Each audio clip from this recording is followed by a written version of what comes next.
Pemerintah Kabupaten Bogor akan mengumpulkan semua stakeholder untuk ambil bagian pada pelaksanaan Pekan Olahraga Provinsi Jawa Barat 2022. Menurut PLT Bupati Bogor Iwan Setiawan, pihaknya akan berkoordinasi dengan para pengusaha untuk bisa memberikan dana CSR-nya pada tahun ini ke dunia olahraga. Target juara umum tentunya harus dibarengi dengan apresiasi atau bonus yang layak kepada para atlet peraih medali. Untuk itu, para pengusaha nantinya akan dilibatkan untuk mendorong dunia keolahragaan di Bumi Tegar Beriman. Koordinasi Pemkab dengan para pengusaha rencananya akan dilakukan dalam waktu dekat ini, bersamaan dengan pengukuhan Ketua Kontingen Porprov Jawa Barat. Untuk gala dinner dengan para stakeholder, usaha. Ini kan tidak bisa pemerintah nanggung sendiri. Kalau pemerintah nanggung olahraga ini aneh gitu. Masa oleh pemerintah semua anggaran? Ya kita ketuk hatinya.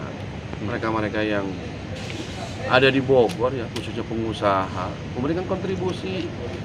Misalnya CSR-nya sementara nih, IT punya rencana sementara yang CSR yang biasa itu kita, karena ini kepentingan buat masyarakat banyak, buat fokus buat olahraga. Saya akan kaji bagaimana mungkin nggak yang namanya, jadi digiring dulu untuk tambahan.